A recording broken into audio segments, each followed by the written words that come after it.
Welcome to episode number 70 of the Keep Up Podcast. I think that was 7D.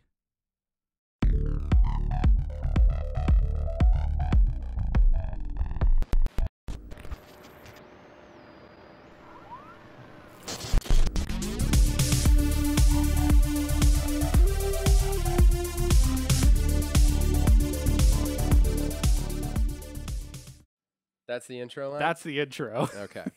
I'm glad. You want to introduce this one, or you want me to do No, it? you're the pro. I'm not going to take not away that your good. thunder. Spitball every time. You're a good spitballer. Here we are. This is going to be the closest thing we've ever had to like a Halloween episode. You guys see the pumpkin in the video? It's yeah. I mean, our guest doesn't, so I apologize. He'll see it later. But. That's true. And yeah, so we have a guest, a returning guest. Mm-hmm. Welcome, Edward Payson. Thank you again for having me. Yeah, absolutely, man. Stoked about you joining us. For anyone who doesn't know, Edward is a director responsible for films such as Unsigned, Cohasset Snuff Film, and most recently, Our Friend Jon, which we're going to be talking about. How you doing, man? Doing good. Really, really busy. Actually, it's so funny because when we were setting up for this, I actually am talking to somebody else for a podcast literally right after I finish yours and doing another podcast. And then Really? Oh, my God. And then tomorrow I'm actually going on the biggest morning show in New Hampshire, actually. No way. Yeah. That's awesome. How'd you manage that magic? That's a story in itself, man. But so you know how I have a lot of people, it's like the cliche story of, I went out west to follow my dreams of getting into film and television. Well, Yeah. I have a friend who went out west, not for film and television, but for radio. And he was actually my roommate for almost 3 years. And he basically, one day just got this phone call. He didn't know where the phone call was coming from or why he was getting it. But he got this phone call he didn't think much of. But it was a guy he met at a wedding that was just like, hey, man, we really like your stuff. We'd really love for you to send some stuff over. And this is like he went back to New Hampshire for a wedding when he's been living and working at K-Rock in Los Angeles for a few years. And Oh, cool. all of a sudden, this guy for Magic 104 in Conway, New Hampshire, basically was like, hey, so not only are we going to offer you a 5-day-a-week, 5-hour show where you're the main producer, main voice of the show, we're also going to pay. That's intense. Yeah. They were like, we're also going to pay for you to fly back here within 5 days. We need to know within 5 days if you want to do this, but we'll pay whatever you need to get out of your rent in California. We'll give you a company car. We'll give you your own apartment and pay the first 5 months, and we'll start you off at $120,000. That's incredible. Whoa. Yeah. In radio? In radio. So, yeah, so basically... Where do they get the money for this? Yeah, and it sucks because, without me, talking shit about the guy's awesome, but, Yeah. he was busting his ass out here for K-Rock, which is, the biggest rock station, in the world. Yeah. And they were paying him, $10 an hour, where he was working at, another station, a smaller station, doing the same thing in Los Angeles, and for the same exact job, they were giving him close to $40 an hour. So it's Whoa. yeah, so, the discrepancies are just ridiculous because so many people want to work for K-Rock, they figure... we can pay people whatever we want, and if they don't want to, Right. we'll just get someone else. Right. But yeah, no, this Wow. one was literally an offer he couldn't refuse. So one day he came over to, he watched our cats while we were out of town. He came back and was just like, actually, I'm leaving in 3 days. So he Well, actually gave me all his nice knowing ya. Blu-rays, all his DVDs, all his CDs, his TV, all this stuff that he just couldn't get rid of in time. Mm-hmm. And then he had me send some stuff back to him piecemeal through the mail. Wow, that's Jeez. crazy. So it's his show that you're going on? It's his So show. is we're that going tomorrow? on. Yeah. It's Gino and the Magic Morning Show, and they actually just won Best Morning Show in New Hampshire. Wow, good That's for him. incredible. Yeah. Good for you, too. Yeah, thanks, man. Yeah. So It's just a combination of all these things happening at once randomly. I think the last podcast I was on was probably yours. The last time I was on. Besides, really? Yeah. my own new one that I think we're going to talk about. But Absolutely. But yeah, just all happening within 2 days of each other is kind of weird. That's awesome. Yeah, that's really funny. It's got to feel nice to stay busy with that stuff, though. Yeah, for sure. So, yeah, I definitely wanted to talk about your new podcast, Horror Geeks. The Horror Geeks. The Is there Horror Geeks, yeah, the Horror Geek. The Horror Geeks. How long have you been doing it now? We just shot episode 12. Okay. And I think we're kind of doing stuff that's like not really like your typical podcasting, because it's more like the way I describe it anyway is like it's like the Daily Show for horror.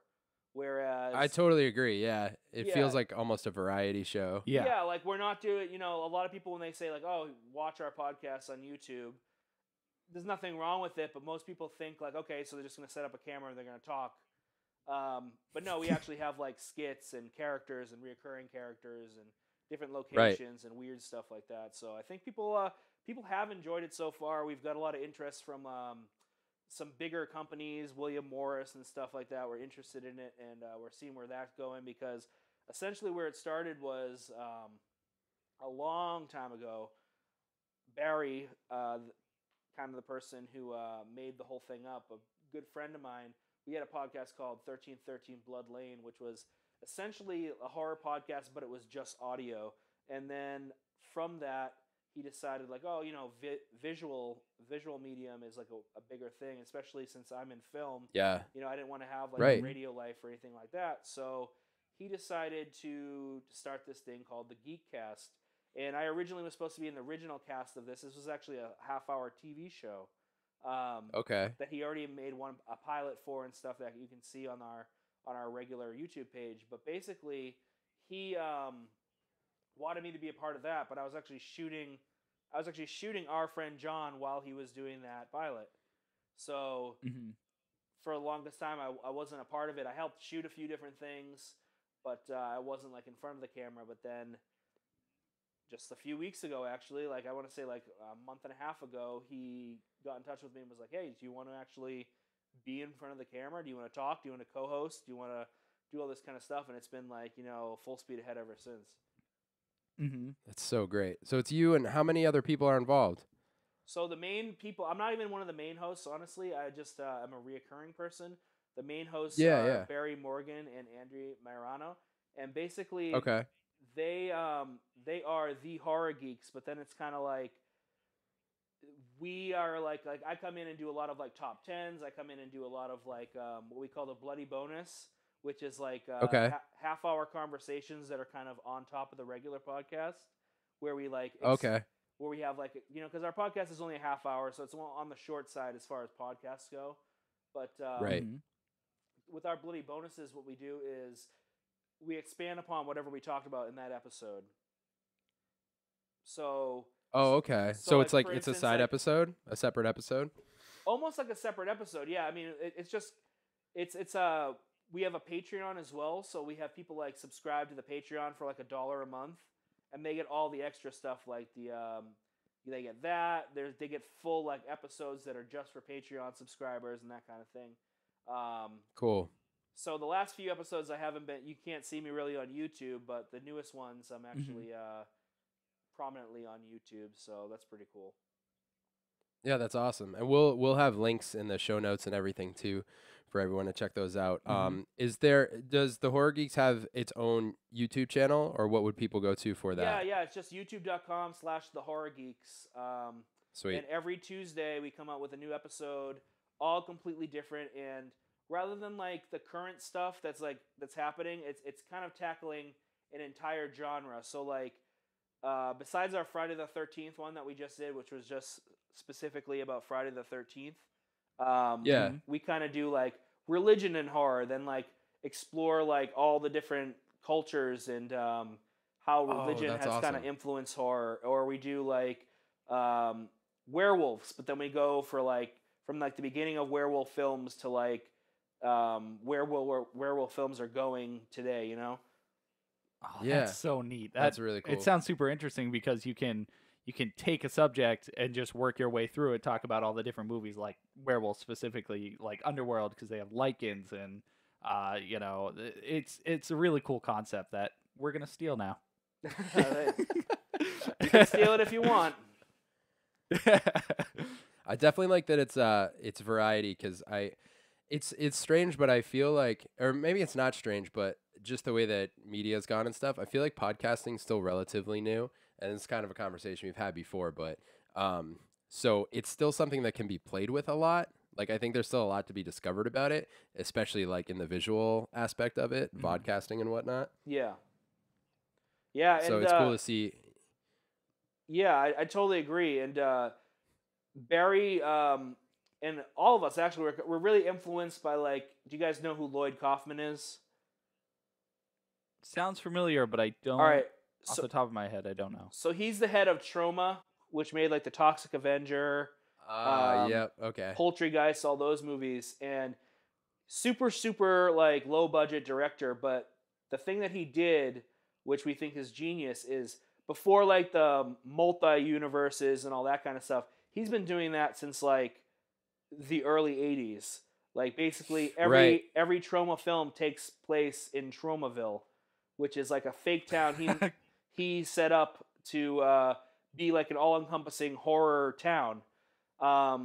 So that's kind of where we kind of got the idea. And you can see that like in our podcast, we have a character named Chase Conroy, who basically shows up in every episode. He has a new job that he's trying to like swindle you into hiring him for.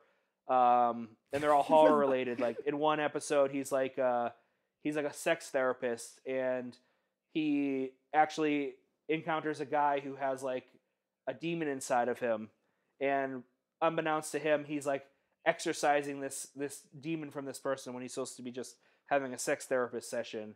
Or in another one, he's selling properties like but they all happen to be like different horror properties, like the Friday the 13th house, or I'm sorry, the Halloween house, or Okay, yeah, that kind of stuff.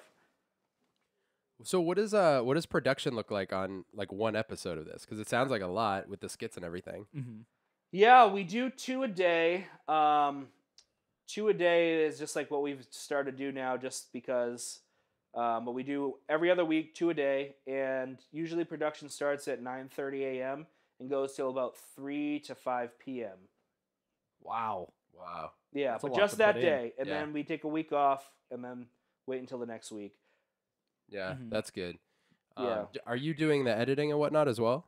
No, that's all Barry. Barry's doing everything. I tried to get him to do Pluralize, but he hasn't heard of it either. So he's kind of doing everything by hand too. Yeah. Yeah, we got to get on that. Yeah, because that It takes sounds a incredible. lot, a lot easier for us.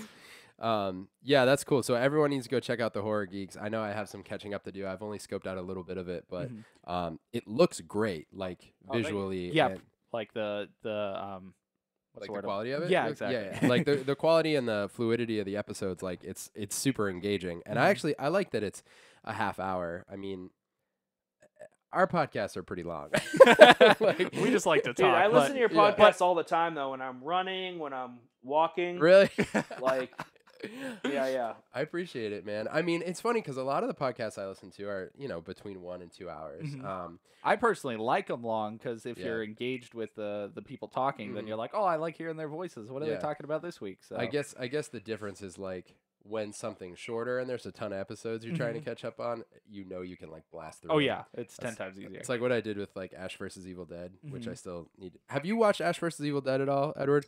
Yeah, you know what? I really liked the first season. Didn't so much like the second season, but I don't have stars anymore. I kind of canceled my stars package, so I haven't really caught up on Okay. it since then.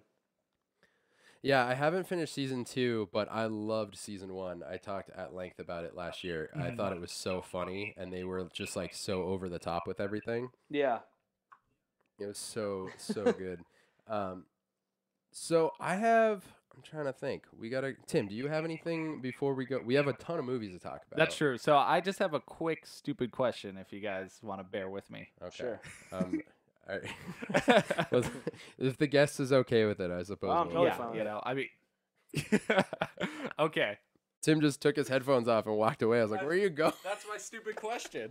How long can you guys All go right, we're without back on. me, the king of the show? King of the show. No, that's not what I am. All right, Okay, what's your stupid question? we're here in stupid questions. So, You know, I like to think about the past, Okay. and my idea of the past is dating. What are we talking about right now? my Like dating people? no, dating dates like the fruit. No, dating people. Well, I didn't know if you meant dating like years and time. No, that's too complicated. Okay, the past for you is dating. Yes.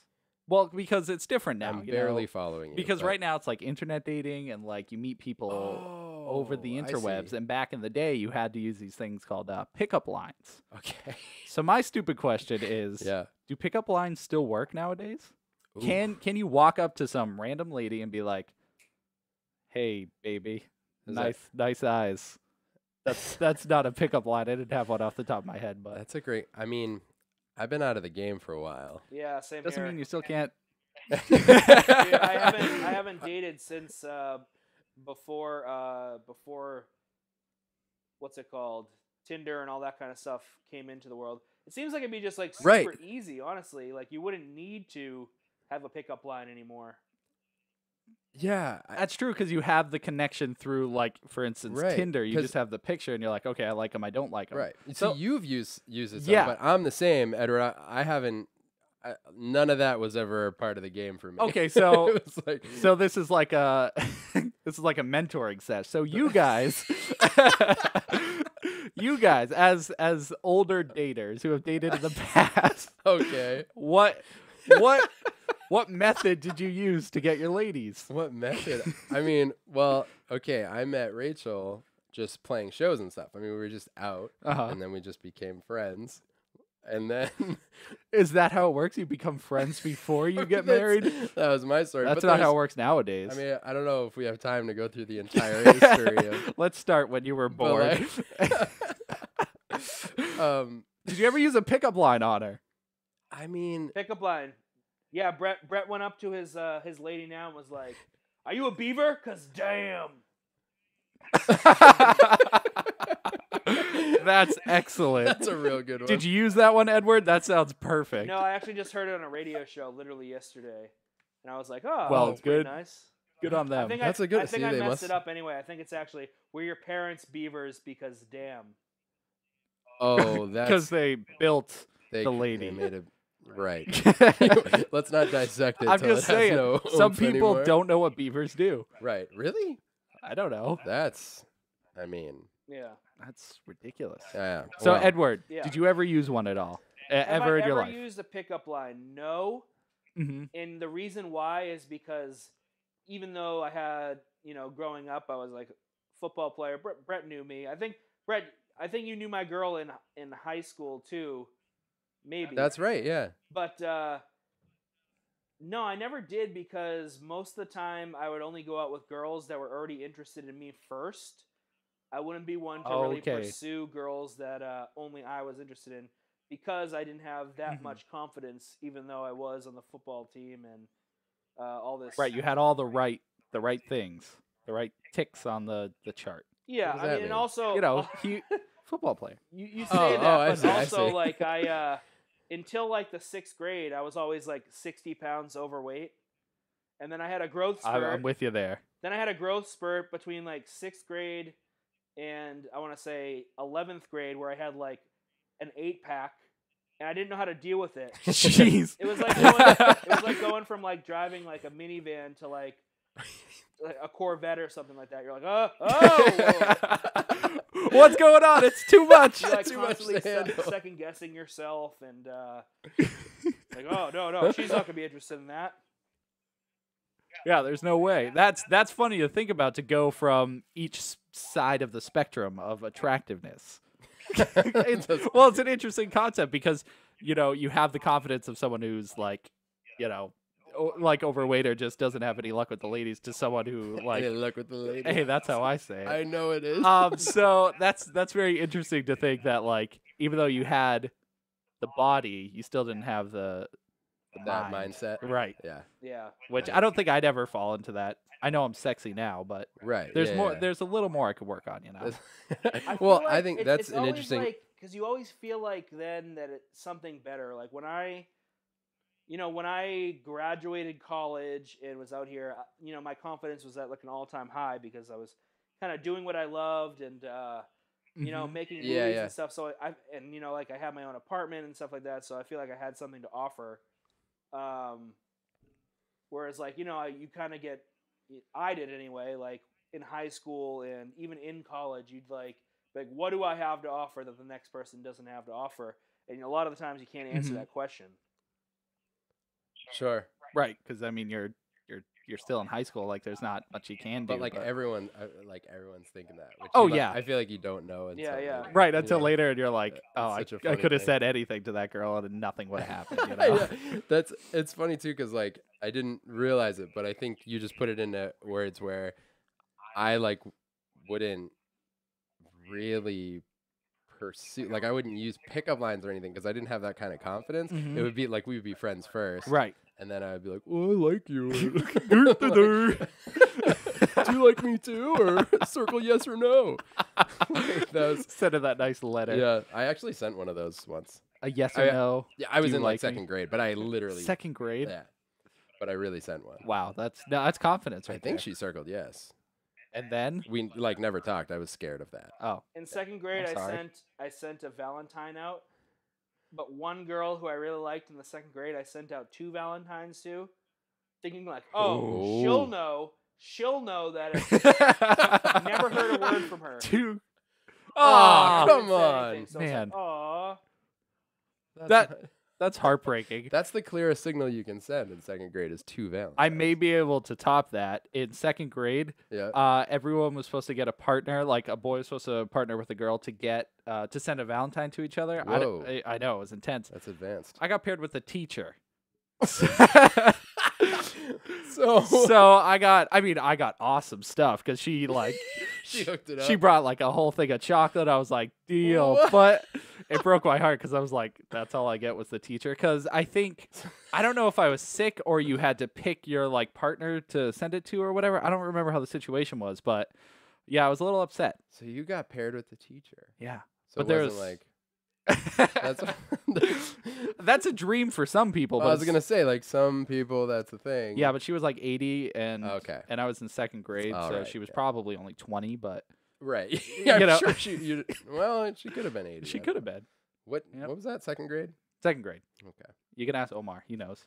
Here's the other thing about pickup lines. Yes. I feel like I don't know if they would work because they're expected at this point. Maybe there was a time where pickup lines were like unique. Are they now I feel like they'd have to be ironic. Yes. What about like the beaver one? Yeah. If I walked up and said that to a girl and it made her laugh, it might work. That you would have to use it ironically, but there are some out there that are name specific that are pretty clever. What do you mean? Let me see. Okay. I'm going to butcher this one. I don't even want to say it. I am terrified and excited. If I had 5 cents for every cute girl I see, I'd have a Nicole, because that's for, you know, and it's like a play on words for nickel. I don't know. So what is that? So you have to know her name? It's like next level. Yeah, it's so I think that's where they've gone to the point where you have to get like name specific, where it'll actually work. But it's hard on a internet spectrum because you don't have like the inflections. They don't know how you're gonna say it, so you just send it. And they like could roll their eyes. They could do whatever. Yeah, so. I don't know that I would do like. Edward, would you feel like intimidated doing internet dating at this point? I mean, like I said, I've never done an internet date. The closest I could say, actually, me neither. Actually, my fiance now, I didn't even know she existed for like 2 years. So basically, my fiance's sister was out here before her. And I knew her. Okay. I knew her sister for over a year because her sister's boyfriend and I worked at a job that we actually both got laid off from. So then we ended up working together a lot on different film projects. And actually, he was the DP for our friend Jon and stuff, which we'll talk about later. But cool. But basically, like I didn't know she existed, and then one day, one of those like Facebook memory things popped up, and her sister Jamie posted like, hey, check this out. This is me and my sister back in like 2003. And I was like, yo, Jamie, your sister's really hot. You should introduce us. Just fooling around. Yeah. And then she comes out here. She's like, oh, she's coming out here to live. I'll introduce you. I can't promise she'll be interested, but I'll introduce you. And Mhm. so I come out. She comes out here, and like 3 days after her being here, I got interviewed, or I got invited to this screening for this documentary, and it was supposed to be James and Jamie, which is her sister. James couldn't Mhm. go, so I had this extra ticket, so it was just me, Jamie, and Chelsea. And that night, like the weirdest thing, it was almost like she was like the guy in the situation. If that makes sense. She was like, so Ted, are you coming over to have some dinner? I was like, oh, You know, sure. Sure, I that's guess. great. That's what you want, is the girl to be Is it? forward. Yeah, no, well, it goes even I mean, more forward than that. Like the story is actually pretty funny, man. If you want to get into it, We got time. yeah, it literally was like what the typical like what a dude would do in this situation.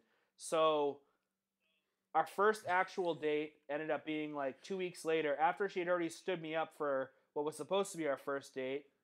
Wow. Nice. And actually, like, ironically, the date was supposed to be where she is now the general manager. But she didn't. Oh no. She had nothing to do with the place at the time. Oh, at the time, that's pretty funny. Yeah, she was supposed to be. I was supposed to go to a comedy club to go see a comedy show. I didn't hear from her. We had plans. So I go in, and I went to this freaking comedy show by myself, and the whole time I'm fuming mad, just like, I can't believe she stood me up. What a bitch! Like all this stuff. And then, because it was my friend's show, so I had to go anyway. So then I leave, and later that night, I actually get a call from her. She's like, I'm so sorry. I lost my phone over the weekend, and I don't have a car, so I had to wait until my sister was available, and I had to go get a new phone because I had no way to contact Oh, that anybody. sounds like a lot of excuses. Yeah. That's what I thought at first, too. But then I was like, okay, well, let me try this one more time. She had just got a promotion at the job she was at then, so she was like, oh, let's celebrate. I got a new job or whatever. I don't really know anybody out here. Let's celebrate. So like, okay, well, at this point, I was like, I had told you that I had been like laid off. So at this point, I only had like unemployment and a few gigs here and there that I was doing. So I was like, oh, I only have like some wine and cheese, and I don't really have money, but we can like be at my house and like eat some wine and cheese or whatever. Yeah. And she's like, okay, sure, like a great that date. sounds fine. So we get there, and actually she watches my movie Unsigned first, and she really likes it, but we're just talking through the entire thing, and before we knew it, like, we had gone through an entire bottle of wine in a 6-pack that I already had in the fridge, and I was like, okay, well, if you want to watch another movie or something, we can do that. She's like, wait a second, I have to go make a phone call. So she goes, for whatever reason, she goes outside to make the phone call. So already I'm like, what is going on here? And I'll get back to that later. So she comes inside. Oh, God. She comes inside and she's like, oh, well, it's really late now, and we've both been having some stuff to drink. Maybe I should just sleep over. So I was like, oh, okay. Being like a gentleman, I was like, okay, let me get you some blankets and stuff like that. You can change in my room. I have like a big t-shirt or something you can change in my room. So I go and brush my teeth, and I'm getting like all the linens and stuff. And I walk in the room, and she's completely naked on my bed. Oh, God. She's like, I couldn't find the t-shirt. What should I do? Like, trying to be cute and stuff. Oh, my God. But at this point, I'm so drunk that I'm not picking up on the fact that she is playing like a game or something like that. So I'm like, oh God, let me go. Here's a t-shirt. And I gave it to her. And, put your clothes back on. I'll find you something. Don't worry about it. I was like, if you need anything else, I'll be on the couch. I go and like lay on the couch and like literally like it takes me 30 seconds to be like, oh, wait. And then I walk in the room, and then we've been inseparable ever since that night. Well, that's that's a great story. That sounds almost like a movie. Like, it does a little bit. It's wow. That's hilarious. That's really funny. Yeah, and Shoot. The craziest thing was the next day, like, I had a shoot and I had to get up super early, but we were both like super hungover. So she actually like, I literally just left her sleeping in my bed, essentially a stranger at this point, and then left the house. You're just like, good luck. Yeah. Jeez. And when I came back, Well, it sounds from the like shoot, everything she was worked still out. in my bed. Wow. So she got to rest up. Yeah, I was That's like, good. "Gotcha, At bitch." least one of you did. Oh, it's so funny, dude. Okay. Yeah. I do want to go into movies, but Mhm. before we go into movies, you had a story, Edward, about People's Court, and that's all I know is that it's about People's Court, and I'm very intrigued. I really want to hear People's Court. Dude, so this, okay, well, this yeah, story, let's start it. This story, I was like, honestly, for the longest time, I was kind of skeptical about even telling anybody it was happening. Like, I swore to Chelsea that I wasn't going to watch it when it went on TV and stuff, because it just caused me like such huge and utter anxiety to the point where like it like kept me up at night. It kept her up at night. Like, it was actually a pretty serious story, and the show kind of like didn't even like really touch the surface of what actually happened. This was recent, right? Very recent, yeah. We went on the show on, I want to say, May 4th, and then it aired on the 23rd of September, or 22nd of September. Okay. Wow, okay. But I'll get into the story if you want to. Yeah. I mean, all right, so I do like so besides doing like horror movies and that kind of stuff, I do a lot of commercials. And I get hired for everything and anything video related by people from both locally and then all over the world. So one day I was just on Facebook and I get a message from someone saying, "Hey, I like your stuff. I'd really like you to do a project for me." It was this girl, Candace, and I really didn't know what was going on, but essentially she had just searched director on Facebook and saw that we had mutual friends like under occupation, and then basically like I was the first person to show up. She looked at my stuff and was like, "Oh, this person could direct this. Awesome." So that was already like a weird part of the whole thing. And that's like red flag number one. It's like you're hiring someone off of Facebook you've never met before. But so I see what they're trying to do. Basically, what they're trying to do is a PSA, and the PSA is also going to be like a short film, and they need a director for it. So I then actually meet this woman, Antoinette, who is the actual person that was doing the thing, not just the producer for it. And we hit it off right away. She seems like a really nice person. She loves my work. And she's like, "Okay, so you're going to do this for $1,000. That's awesome. Directing the thing for $1,000. This is the date we're doing it." So we scheduled to do the date. And I think everything's hunky-dory. 2 days before the actual shoot date, she sends an email to everybody involved in the project basically saying, "My doctors say I'm not well enough to do this project right now. My mental health is taking a toll on my mental health. It's canceled indefinitely," and all this stuff. And I was just like, what is going on right now? Yeah, that is so strange. So 2 days later, when we were supposed to be shooting, she contacts me and basically sets up a new thing where she wants me to produce and pretty much do everything for the film for an extra $1,000. So it would now be $2,000.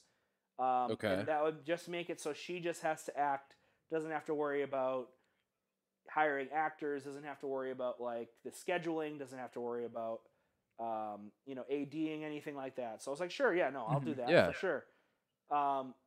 So the shoot date comes around. I should say that I hired 2 actors because 2 of her actors didn't want to do it because they felt like they were like jerked around and weren't able to make the new dates and all that kind of stuff. And they were mad because they canceled work and then last minute were told that they weren't shooting.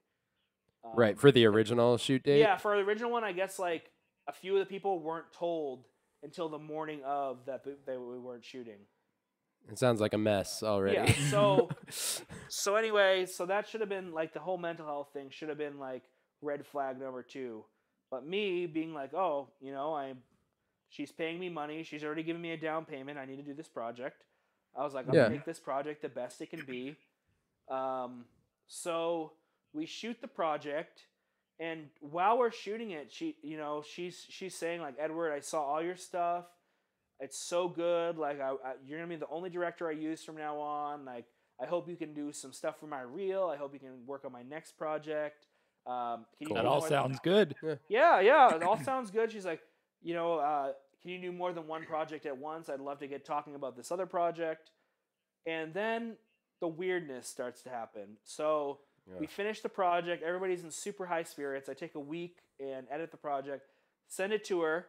She immediately says, like, oh, this is great. It's sad at times. It's cute at times. It's happy at times.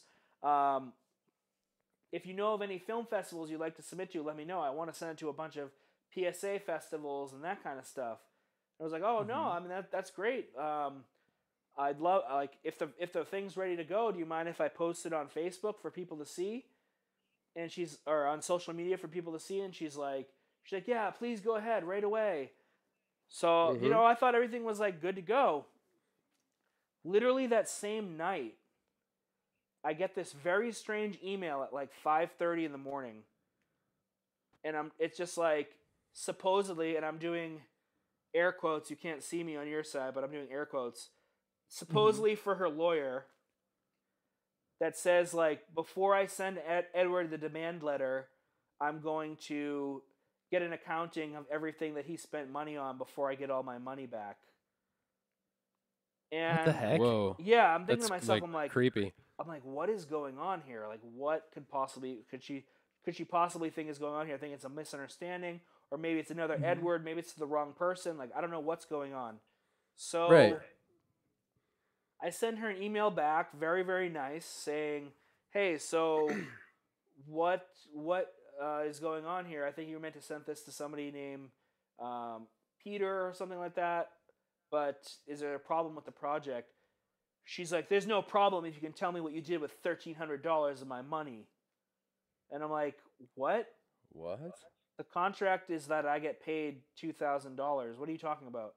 She responds back with an 8-paragraph, not even kidding you, 8-paragraph email in which she says things along the lines, like, she starts getting, like, super, super mean, using F-bombs, basically saying, like, you don't want to know what happens when people don't have things done, don't figure things out civilly with me. You'll be lucky if I send my N-words from Compton to your house in the middle of the night. And Oh my God! What? yeah, in the middle of the night, because they'll actually kindly ask you where you put my money before shooting, but my N-words from Compton will shoot first, ask questions last. Yo, Like, what so happened? at this point, I'm like, and this is like, but she did this, like, before I could even respond to, like, 3 more emails that she'd sent in between the, like, where's my $1,300? She sent 3 more emails, but that I didn't even respond to yet, because it was, like, within like 5 minutes of each other, and then sent this 8-paragraph thing. Not only did she say that she was going to send people to my house, she put YouTube links of said people doing gangster stuff in the email. And then at the end said, but I look forward to working this out civilly. So, of course, immediately I'm like, okay, let me take this email and bring it to the police station. Yeah. So I did that, and basically that one last line was the only thing that they said wasn't going to charge her with criminal, what is it? Is it like an endangerment or a threat? Criminal intimidation. Oh, okay. Okay. So just because that said, last "But I line look was forward there. to doing this civilly." So I just Wow. wanted it on record that was happening, and I told her, I was like, "I've now made a police report," and she just, like, tried to, like, laugh in my face and basically be like, "Ha, you know what? Here's the small claims case court case.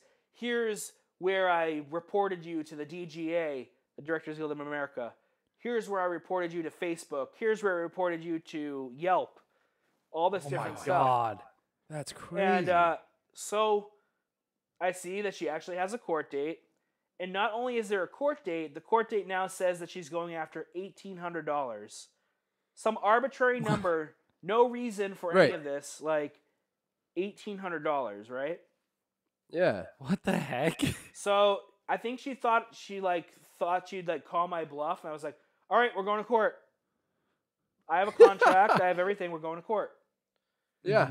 Yeah. I mean, what else do you do at that point? Yeah. So she basically, like, I guess she gets in contact with the people's court knowing that she's going to lose. Usually when people know they're going to lose, they go on the people's court. So you get, like, possibly, like, sway the judge and get, like, an appearance fee and all that kind of stuff.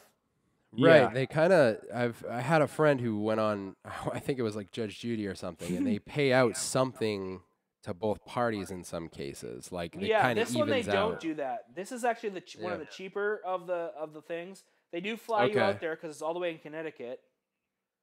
Oh, wow. Wow. So they flew me all the way to Connecticut. In the morning, we had the case at 9 a.m. I won in 7 minutes. And then they flew me back at noon, and I was back in my house by like 3:30 my time the next day. Are you kidding me, dude? Basically, like, the useless. judge kept just being like, "Why are we here?"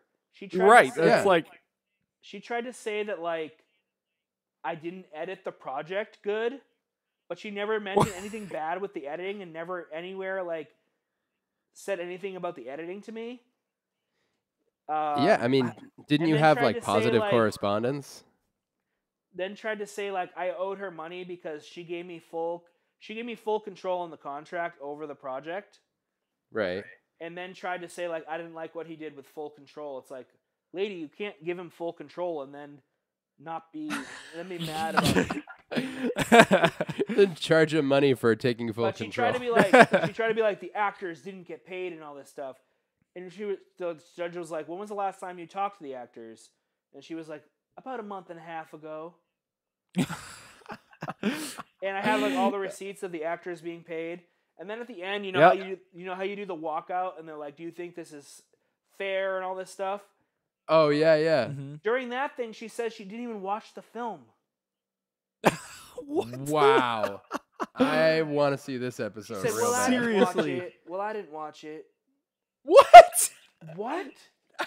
You just had a whole case about watching it and the problems with it. And like, what was her motivation this entire time? Like, I honestly think it was just extortion, honestly. She wanted a free Yeah. film. She wanted a free film. Either that or she's just really mentally unwell, but, like, just thank God that I had, like, a contract, you know? Yeah. Yeah, 'cause no I've had joke. You bad- had all that, you know. I've had bad clients in the past, but, like, yeah. no one that's ever tried to, like, sue me or threaten to send people to my home. Yeah. And you like know? to switch it up, like from being like, oh, you did a great job, to all of a sudden threatening to send like an entire crew to your house. Like, Yeah. Yeah, in less than that's- 2 days that's that was, scary. too. Right. I have That's a feeling. scary. I have a feeling that, like, she showed it to somebody. Whoever she showed it to didn't like it, so she just completely changed her opinion on it. Yeah, Um, maybe. Because, like, what she doesn't understand, like, she got this random guy who said he was an editor to, like, come Yeah. with her on the show. Okay. Like, I don't think she relayed the information because PSAs are so old school. I tried Yeah. to make it look old school, so I, like, added scratches. I added, like, dust. Like you'd see in an old, like, 1950s film if you try to watch it right now. I Okay. think that, like, he thought that that's just how it came out of camera. Oh my Because god. he said stuff like, it's just unfixable, no fixing, unfixable beyond repair and stuff like that. It's like, are you an absolute moron? Like, You just click a different filter, like it's nothing. exactly. I was like, no, the whole thing was shot in 4K, completely clear, like everything's good, but you gave me final edit. You Right. signed a contract that gave me final edit of this thing. So I don't know what you want from me. Dude, I gotta say too, like, I love on those court shows the secondary people who are sitting there the whole time, and when they're finally introduced, they have like no idea. It's like, oh, this is my cousin that I used to live with, and he saw me do a thing once, and then they ask me questions, They and have nothing to do with it. And then even Yeah, after the they're court like- case, she tried to say that I owed her a hard drive with all the footage. It's like, no, you pay for a They're hard like- drive. I'll send you all your stupid footage. I've already removed Yeah. myself from IMDb and everything like that. Like, Oh man. Yeah, that's but like some of the frustrating. points she was making, I had to correct her in the court case because she tried to be like $450 for 2 poster designs. That is way too much money. I was like, no, that's friend prices. I was like, my last poster for my last movie cost £4,000. Jeez, crazy. Yeah, so she has like, I mean, from start to finish, she has no idea what she's talking about. It literally sounds like she tried to get something out of you, and then it just went too far, and she just got lost in it. Mhm. Did you watch the episode?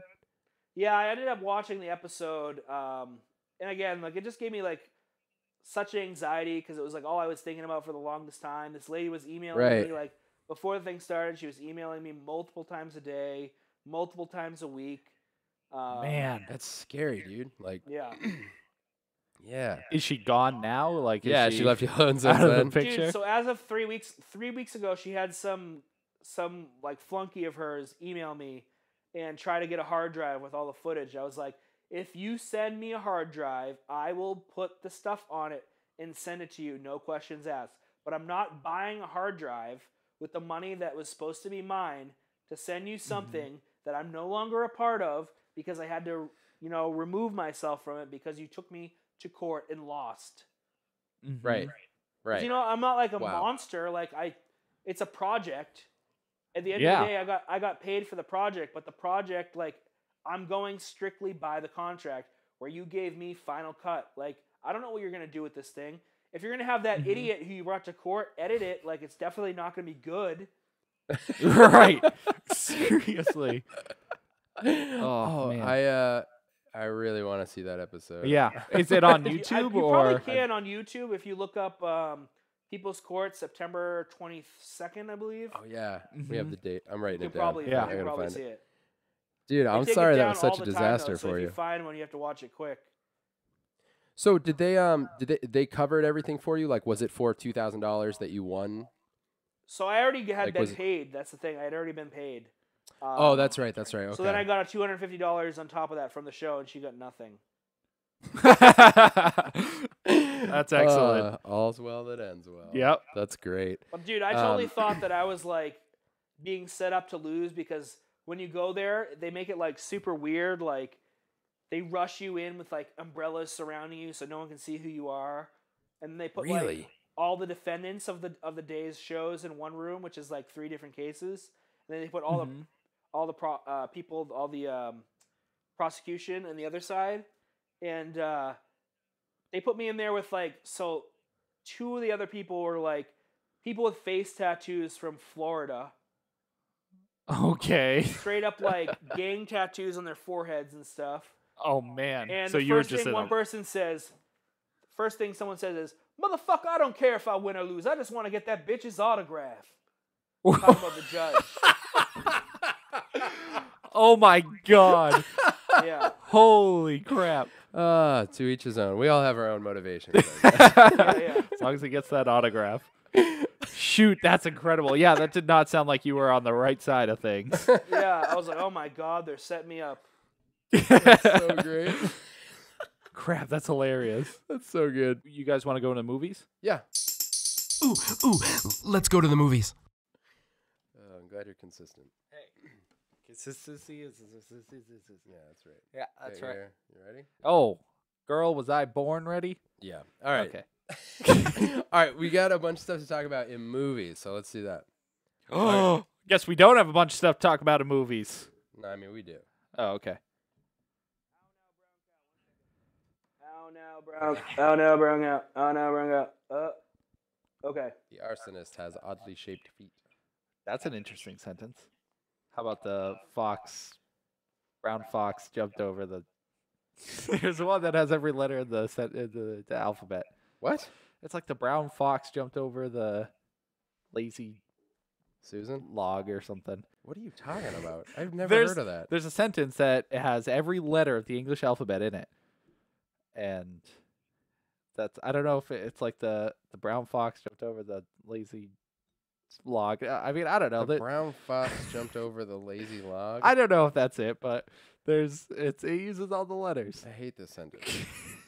I don't know you guys will know. I don't know if they'll know. The I don't like that listeners. we're wearing. What was that? We're wearing red and orange. What was that sentence? I don't like that we're wearing red and orange. Why? I don't know. It's harsh on the eyes. Well, I don't like how Count Chocula's on that shirt, but Why not? Count Chocula's. Who's your favorite vampire? Edward. Edward Cullen. No, I'm talking about you, Edward. We all know. We assume. Yeah. What's... Oh. I just got hit with my own question in my head. Favorite vampire? Yeah. I don't know. I mean, it's got to be... Edward, you got one? My favorite vampire? Yeah. Have to be Blade, probably. Oh, that's what I was gonna say. Blade's good. I think it's. What Blade. about I think it's Selena everybody's from favorite Underworld? vampire.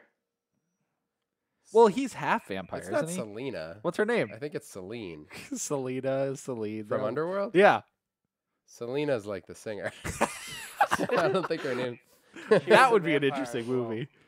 She may also have been a vampire. That's pretty clever. But I think Blade's kind of the jam. But isn't he half vampire? I mean, So does that count if he's you're like half all vampire? vampire, all man. What about All of Salma their- Hayek? Salma Hayek from Dusk Till Dawn. Oh yeah, Oh. that's a good one. Mm-hmm. Blade is half. Just to clarify, so I wanted you to know. Yeah. But all their strengths, none of their weaknesses, man. That's a Doesn't- good vampire. It is a good vampire. He's but not Salma Hayek, but Yeah. that's one of his weaknesses. What if... No, I got nothing. I can't. Okay, wait, no, I want to bring this back. We mentioned, I forget what episode it was, but Edward, we were trying to nail down the worst horror movie we've ever seen. Oh, Troll And- 2. Troll 2 Really? is pretty bad. You've seen it? Yeah. I haven't seen it. It's like... Oh, it's bad. Why is it so bad? Because they took it seriously. They tried to make a serious movie, and it's like... It's so bad. So that's the worst you've ever seen? I mean, there's don't one. I know. mean, like, there's when people say worst you've ever seen. Obviously, like anybody can say, like, oh, I saw this super low budget one that was terrible. But Right. I feel like there's different like categories. That had like a Sure. moderate budget and was terrible.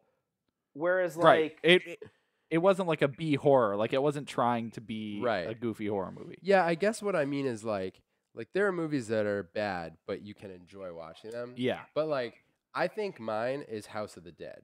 I think that's one of the worst oh, movies it's I've really ever seen. bad.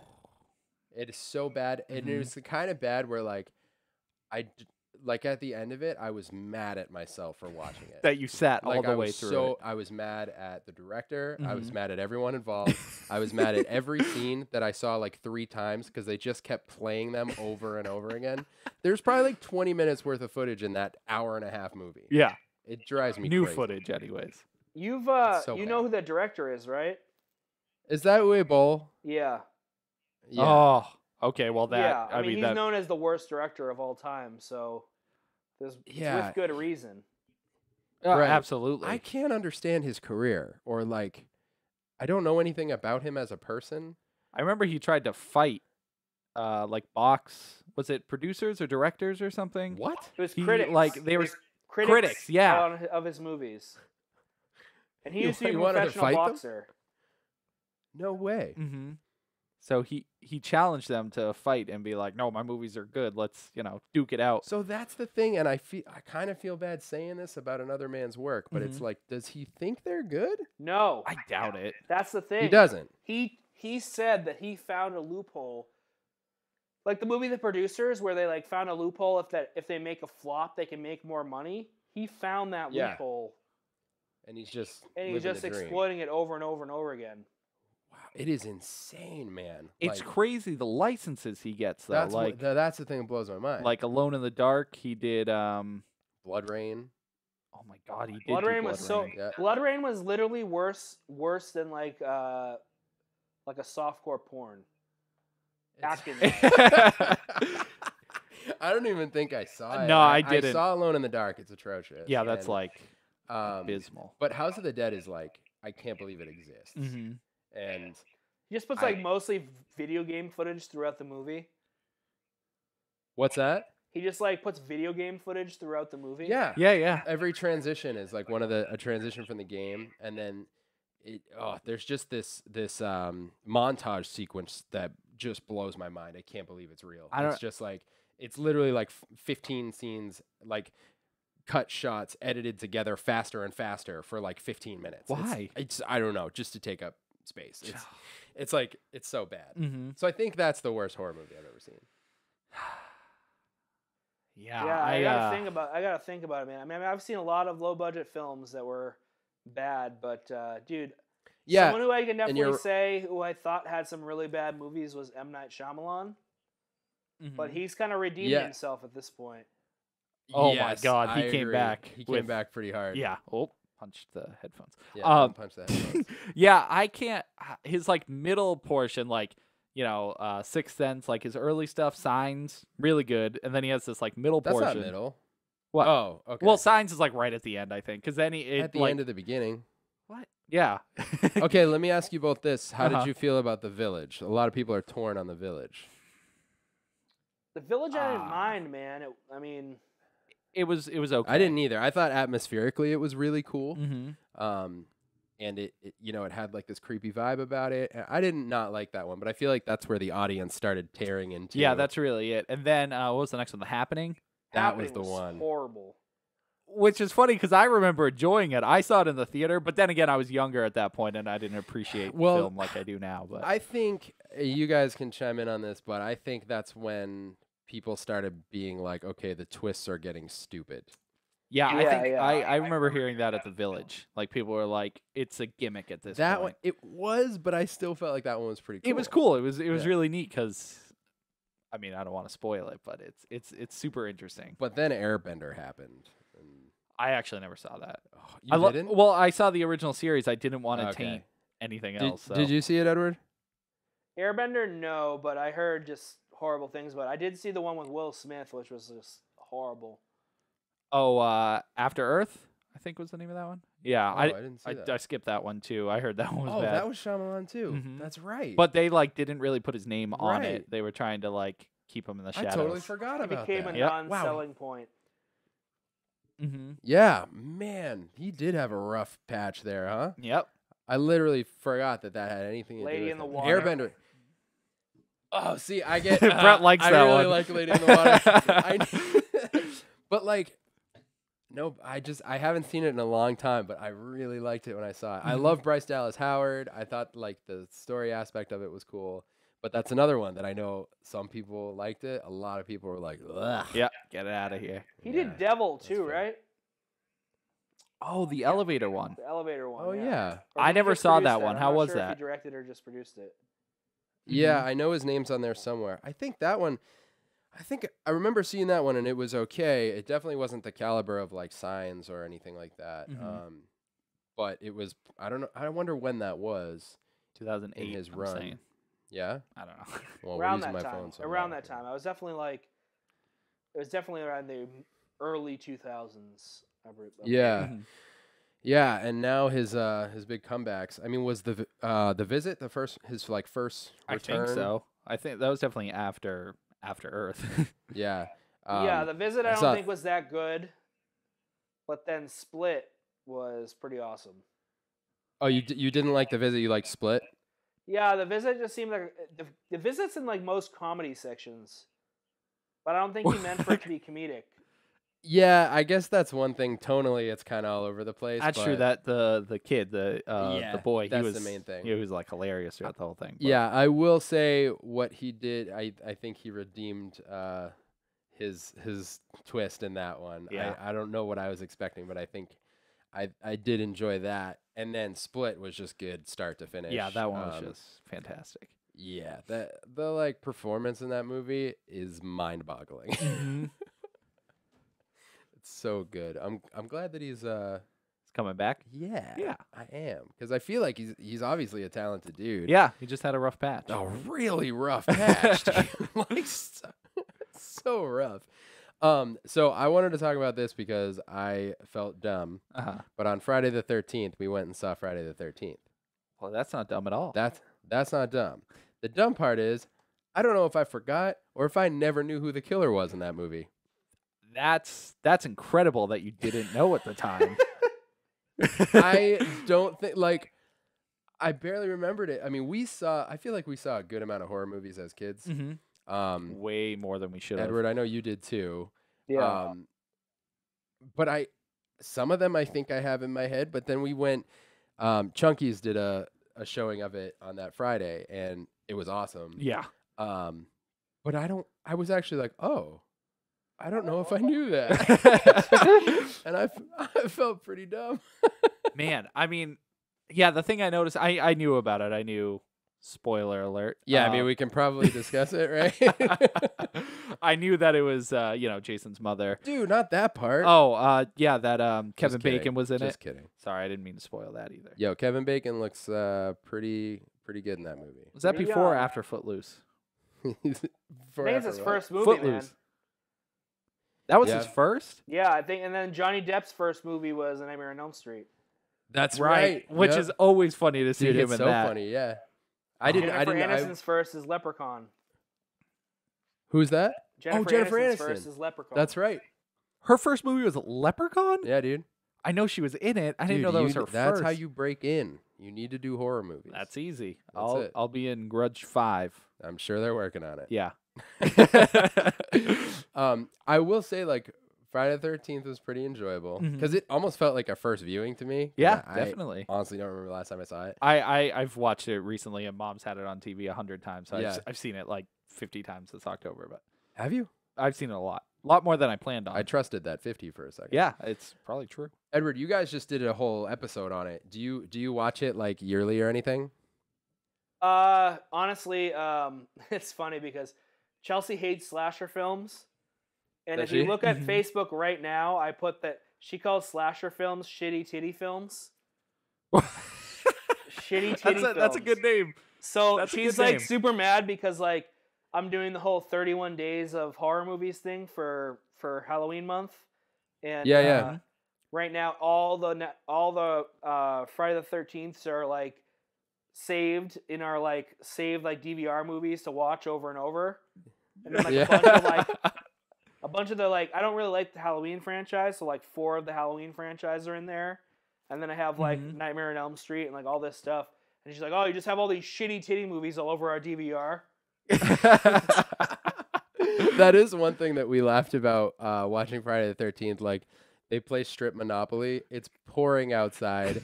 And the girl's like, all right, I'm going to head back to my room. Just doesn't put any pants on. No. Just, like, runs outside. It's so idiotic. She's like, Dude, it's so funny. All of them, they're just like, oh, I'm just going to carry my pants through the wet woods. Yeah. No shoes. No, nothing. She It's just... like, it's so impractical. I love how it's so weird. Like, okay, and then, all right.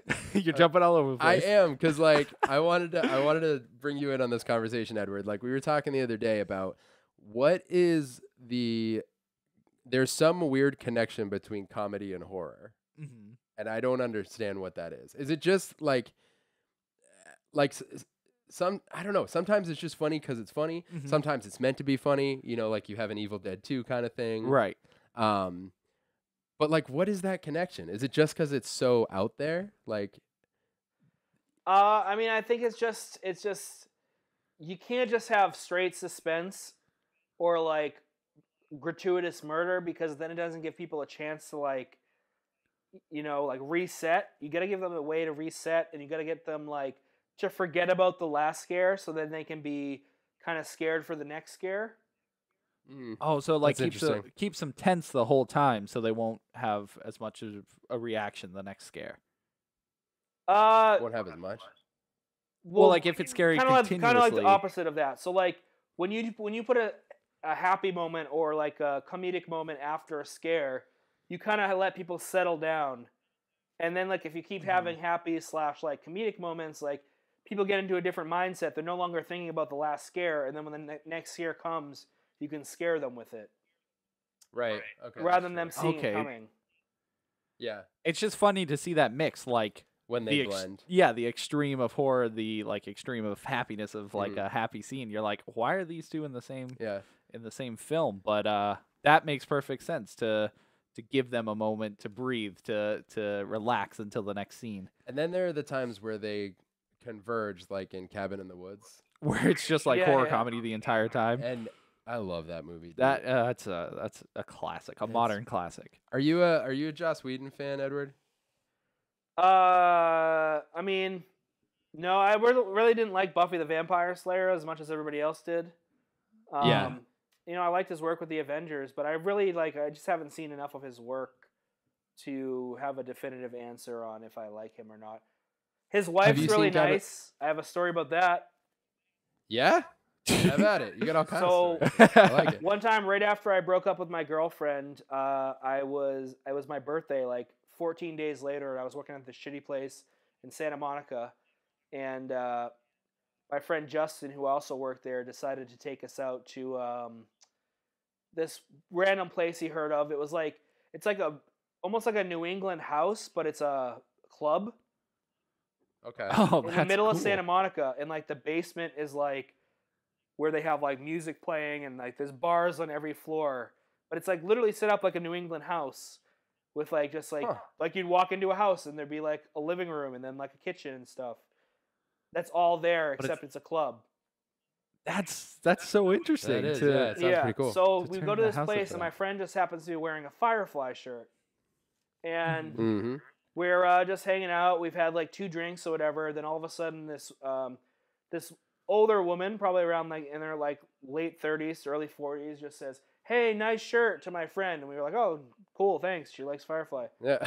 The lady she's with, who's like a younger lady like our age, comes up to us and she's like, "Do you know who that is? That's Joss Whedon's wife." No way. Oh my god. Yeah. So we get to like talking to this woman, and I again have no idea who Joss Whedon is. I have no idea like at this point like really anything about Buffy the Vampire Slayer. I liked I didn't really watch Firefly, but I watched the movie. What was the movie called? So Serenity. Serenity, yeah. Serenity. Yeah. And so I don't know who this woman is, but we just get talking to her, who happened to be her nanny, the lady that was with her. And she comes back and somehow or another finds out that it's my birthday. And she's just like, "Oh, it's your birthday? Let me buy some drinks." Goes up to the bar. "Can I have 2 bottles of Cristal, please?" What? And the whole night, Joss Whedon's wife and their nanny were giving me free drinks of Cristal. Oh my god. Yeah. And no one believed me, but I got her phone number and everything.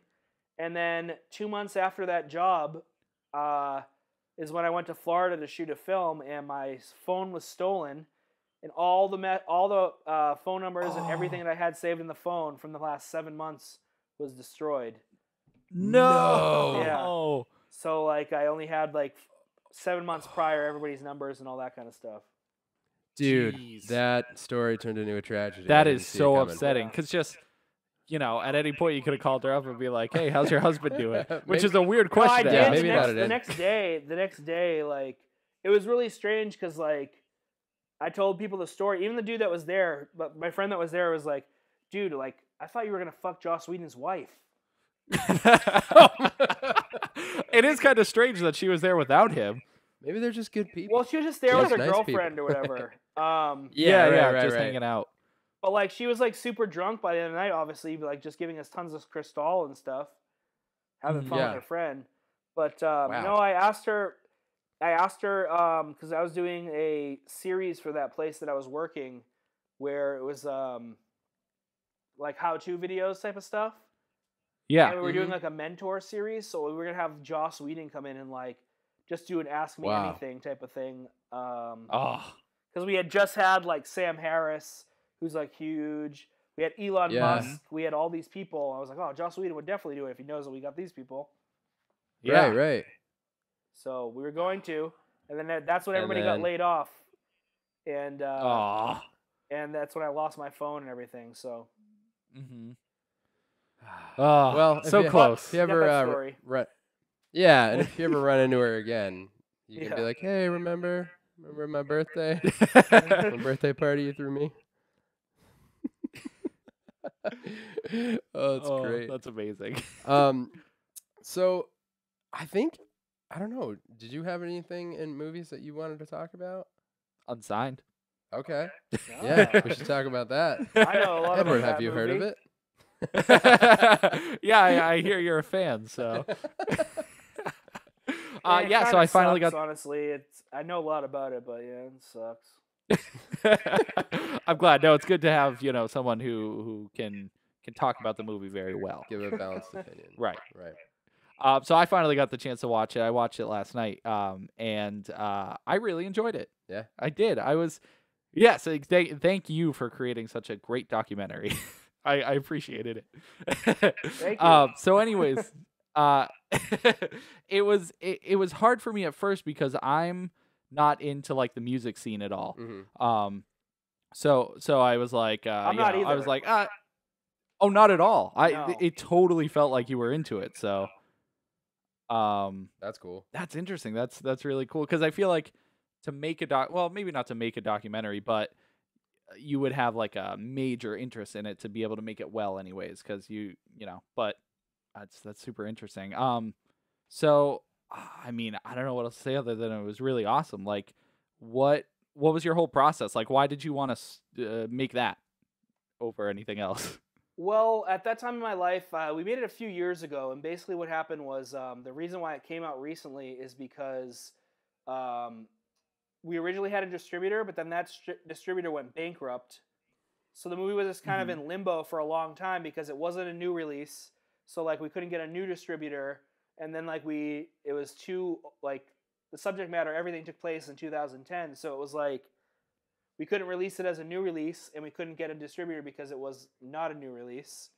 So it was just in limbo for the longest time, and we got a really good distributor recently. But I would say the process behind it was, at that point in my life, I had just graduated college, and you say like it's hard to see someone who's not in the music industry make a movie like that, but I definitely saw those parallels in like the film industry because right when I graduated, like every other bright-eyed, college graduate, you think like, oh, I'm going to be the next Spielberg. I'm going to get a job. I'm going to work at Universal. I'm going to work my way up the ladder. I'm going to make movies, and then I'm going to be, set for the rest of my life. But it was like a year after graduation. I was at like a desk job that I hated, where they kind of like demeaned you in a way. Not even in a way. Like my first day at this job, we closed at like 9:00, and people started packing up at 8:56. So Wow. The shift leader was like, oh, since you guys cleaned up 3 minutes early, I'm going to shut the lights off, and we're all going to keep our heads down for the extra 5 minutes that you owe me. Oh my God, dude. Yeah. So like, it was a desk job where I was just calling people all day that didn't want to be called. There was no windows or anything like that, so you never even knew what time it was. We weren't allowed to use our phones. We weren't allowed to look at like our phones. They didn't have a clock in the room. So basically, like, they told you when your shift was over, and then your shift was over. So, at that time, I wanted to make a documentary. I didn't know what it was going to be about, but I knew I wanted to have people in that situation.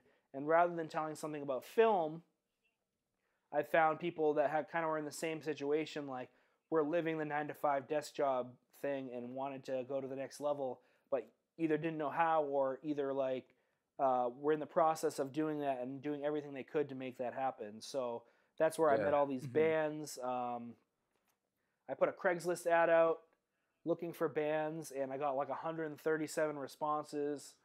Wow. Man. Had to go through all of them, and like the biggest thing was, like, I like a lot of different kinds of music, especially a lot of kinds of rock music. So I didn't want the bands to be like all like similar, but I also had to like the music to pick the bands. So that's where all these 3 bands actually got picked. That's cool. So Tim, as someone who's like not really into the music scene, do you feel like you learned something about like the honestly, scene and being in a band? It was very informative, especially on just like.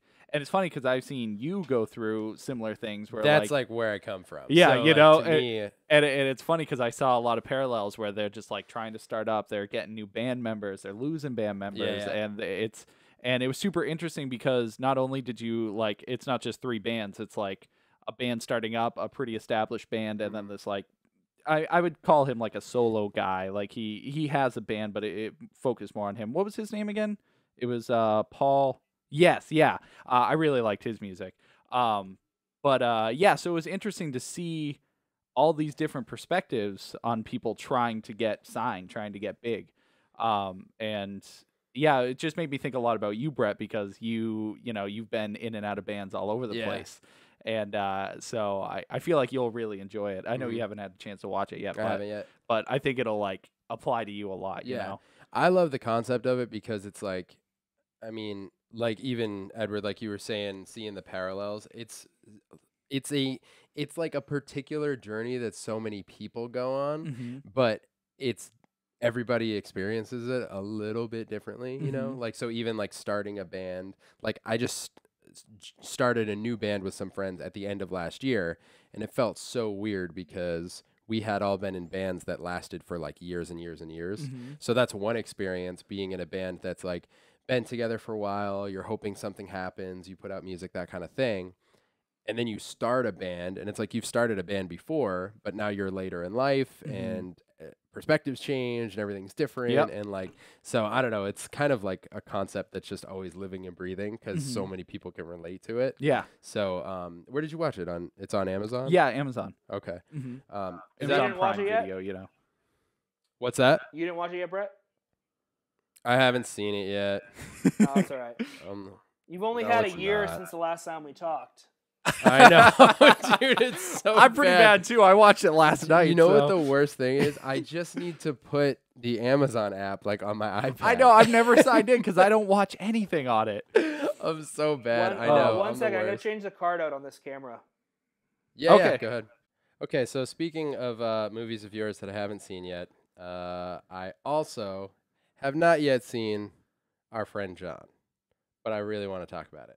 It's out now, yeah? Not out yet. It's not. Well, No. then you see, you got to pass, Brett. You got a free feel pass. better now. But if you guys want to go to the premiere, we're gonna have one very soon in New Hampshire. So no dates yet solidified, but Okay. we spoke about Chunky's earlier. It's gonna be definitely at Chunky's. That's awesome. So is the project completed? I thought I had seen something recently about another step toward it coming out. No, it's done. It's done. Basically, right now we're just there's a thing called errors and omissions insurance. In order to get it, it's basically like for documentaries, you need to get it because say there's a logo that somehow made it in the background and they don't want to be in the film or whatever. Okay. Also, there's some clips that we used. So we're trying to go and use fair use, which is the best thing to use in our situation, where basically if you use a certain portion of, like, say, like a movie or something like that, you're not required to pay, like, rights if you use it in a certain way, and then you get a letter from a lawyer saying that it's fair use. Okay. And get the errors and omissions insurance. Basically, errors and omissions insurance makes you free and clear from anything. Like, you can have a Red Sox logo on your shirt and walk around, and errors and omissions insurance would cover that. Gotcha. So that's the only thing right now, just the legal stuff. But everything, as far as like the film itself, is completely done. Okay. And you don't have the dates for the release yet?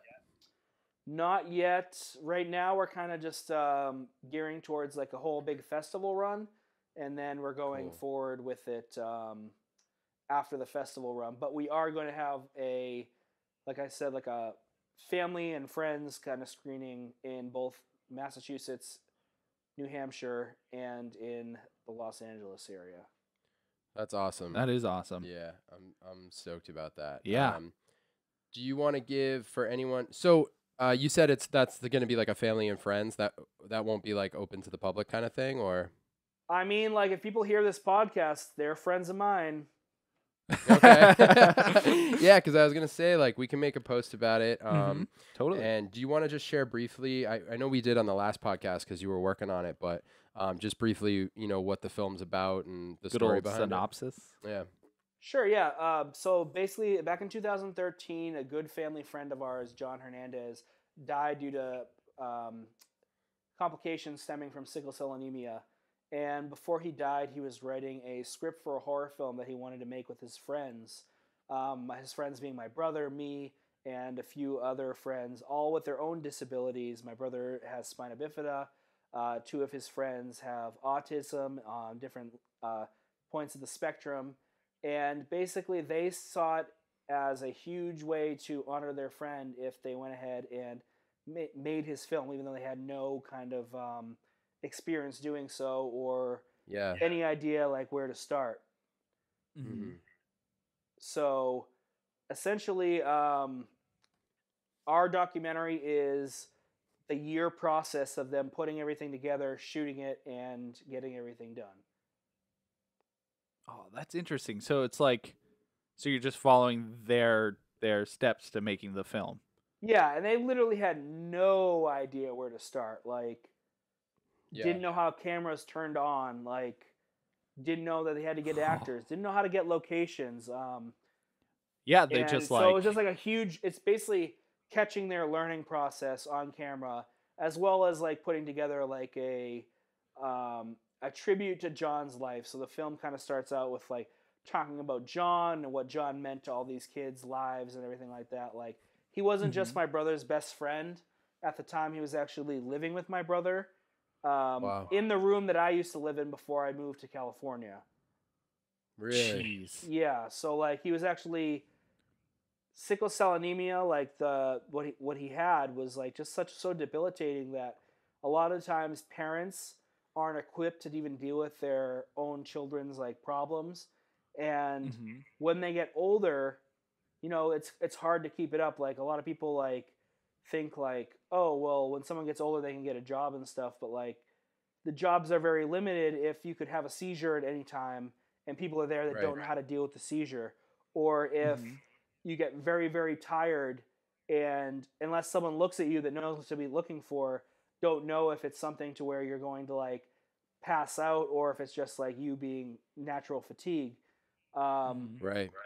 So John's mother actually had John live with my mom, who was a registered nurse, and this was like his new, almost like a foster home for an adult. So he came in not knowing my brother at all and stuff, and they just formed this like amazing friendship to where they like did everything together. They went out to bars together. They like went to Comic-Cons together and all this kind of stuff. And this group of friends is pretty much like inseparable. So on top of just the original, movie they were going to make together, they had hours and hours of footage of them just hanging out together and doing all kinds of stuff. And that so kind of cool. makes it into the documentary as well. Yeah. Has so you've seen like, the final of it and everything, I imagine. Yeah, I made the final of it. Like I edited it, shot. I was one of the cameramen, edited it, picked the music, like worked with everybody from start to finish. So, and their film though, their friend, the film they made was called Rose Thorn, which is about 15 minutes long, and yeah, I saw that as well. And that actually, their full film is actually in the documentary as well. Oh, okay. I was gonna ask if that would be shown like in conjunction. So have John's friends and family all seen it yet? They have not seen the documentary. The only one who has seen the documentary is me and my director of photography thus far. Oh man. Dude, I guess the composer. Okay. That's going to be amazing for them to see. Yeah, I see a lot of tears coming. Will they see it before the premiere, or will that be their That's going to be their their opening, and then like nice. We got a lot of support as well. Something we did for the guys is they're all like huge like WWE wrestling fans. Okay. So we got in touch with like the managers of Booker T, Ken Shamrock, and Kurt Angle. Wow. And they basically all gave us short little like video clips of them like wishing the guys luck, or at certain points like telling the boys congratulations and stuff like by name. And wow. So that was pretty that's cool. amazing. Dude, that's good. That premiere is going to be amazing. Yeah, it's I'm getting sad thinking about it. No, it's going to be good. Yeah, it's not just sad, man. Like there's definitely like I think I did a good job of, not to toot my own horn, I think I did a good job of like not making the whole thing like just sad throughout, like you're watching like a a Holocaust like documentary or something like that. Right. But like, you know, kind of sprinkling in like the really comedic points, because the guys are like just like all really funny as well. They all have their own like personalities that are like distinctly them. Almost to the point like you can consider some of them like characters that you would see in a movie. Sure. Yeah, it's got to be a hard thing to balance that, but it's super important in something like that. You know, I mean, any story that's like, you know, ultimately tragic, like I feel like that's the goal of a documentary about it, or even a story about it, where you need to highlight the good about it, and like it want it to be more of a celebration, obviously, than a mourning. You know what I mean? Like a dedication. Definitely. Yeah, I'm definitely looking forward to that. I had a quick question. Did you have any influence on their movie making process? Like, did you give them pointers? Not at all. Did you help them? Not at all. I mean, Not at unless all. unless they specifically asked like, how do you do this? Mm-hmm. That's the only time we would ever step in and be like, oh, you just press this or whatever. Or Right. if they asked like, how do you do this? But otherwise, they 100% had everything. They picked the actors, they picked the camera, they picked the locations, all that kind of stuff. Oh, that's it's gonna be good. It'll be good. I mean, it would have been good with your influence, but so many different elements in this one film. Right. That's exciting. You must be excited about showing it around here too. Dude, I definitely am. So in the movie, they have their screen. It's gonna be like kind of like very deja vu for people, because in the movie they have their premiere of the short film at Chunky's, which we put in the documentary, and then we're showing the documentary again at Chunky's. That's so cool. Mm-hmm. We were talking about when we went there. I love Chunky's. Chunky's is something special. Just like It's great, what they man. do, you know, like what they use, even them doing like the Friday the 13th on the Friday the 13th, doing premieres like this. I just feel like they use a theater like the way it should be used. Yeah, exactly. Like just for people to enjoy, and it's cool because you can multitask by having like a dinner with it, and people can just like enjoy life. You know, basically that's what I think. It's like it's everything that's good about life right there in the I guess theater. it is like the perfect setting to premiere something like this, huh? Mm-hmm. Yeah, really and good. I don't know if you knew this about Chunky's, but for people that are doing independent stuff, 100% free. What? Nope, Yeah. didn't know that. Didn't know that at all. Yeah, So you basically just get all in you have touch to with do them is and- encourage whoever you have there to one, you have to like guarantee a certain amount of people will show up, and kind of push that they buy food and drinks, because I guess Chunky's really doesn't make their money off the tickets; it's off the food and drinks. Yeah, I That noticed their makes sense. tickets are cheap. It's like $4 to $5, but food is. It's a really good business model, especially doing like those specialty showings. Yeah, Um, I know I get food every time. So. yeah, their food's pretty delicious. Mm-hmm. Got chicken wings last time. Oh yeah, I ate buffalo wings while watching Friday the 13th. It was a great experience. Yeah, that must have been special. It was. It was really good. All right, man. Cool. Yeah, thank you for sharing about that. And you'll have to let us know about the premiere, because I know we would definitely love to come check it out. Absolutely. And get other people to come, so we can promote it and stuff on the Facebook page and whatnot. For sure, their movie actually sold out, so I'm hoping that Chunky's will give us a bigger theater for the documentary. Oh, it's amazing. Wow, Yeah. it's sold out. That's awesome. Yeah. Do you know Good for them? do you know how many people were there at that one? It was a 65-person theater. Nice. That's so cool. So yeah, they got about 65 people there, and yeah, it was great, man. Honestly, they were like very accommodating, and